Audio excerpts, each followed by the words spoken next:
jaula, jaula, jaula, kuze, kuze. Sangweme, sangweme, sangweme, sangweme, kuze, kuze. Sangweme, sangweme, sangweme, sangweme, kuze, kuze. Doenda, doenda, doenda, doenda, kuze, kuze. Doenda, doenda, doenda, doenda, kuze, kuze. Dabeza, dabeza, dabeza, dabeza, kuze, kuze. Dabeza, dabeza, dabeza, dabeza, kuze, kuze.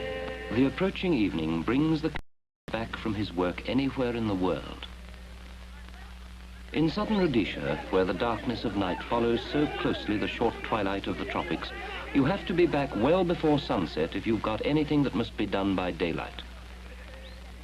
If you're simply farming the land as a peasant, it's enough to be back by dusk, to wash, to eat, and to sleep. But for these men, the day is never long enough.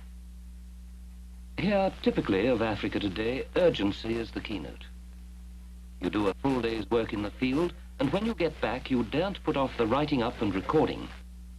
The team is at full stretch, and if you're going to keep up, you're not finished till you've squared up for that day and got everything ready for the next.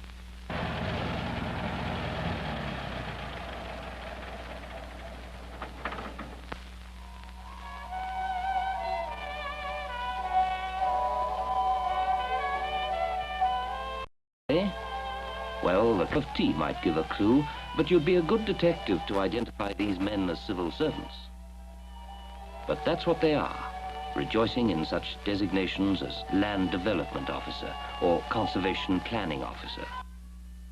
As to what they're doing, well, they're changing the face of a country and the life of its people. And they're doing it as a team with all the humor and companionship that marks a team at work.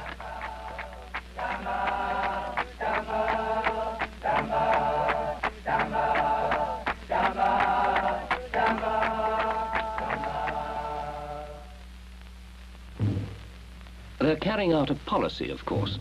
It's officially referred to as Accelerated Implementation of the Land Husbandry Act. They are, in fact, pulling a countryside up out of the past before it's too late.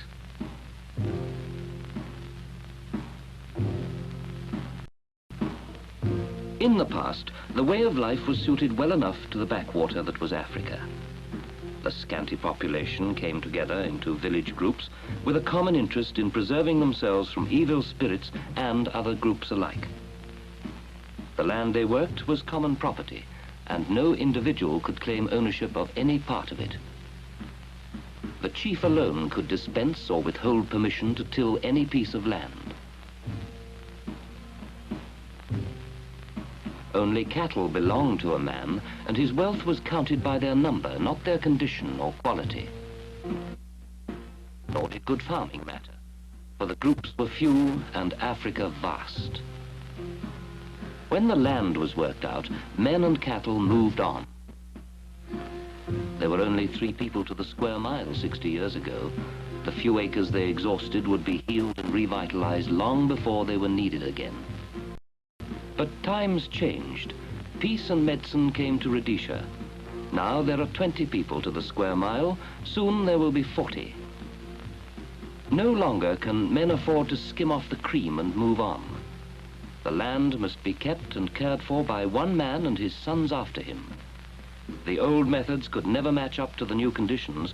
The only answer is for a man to own his holding and learn how to farm permanently. So radical a change is hard to accept, particularly if the people cannot understand the need for it.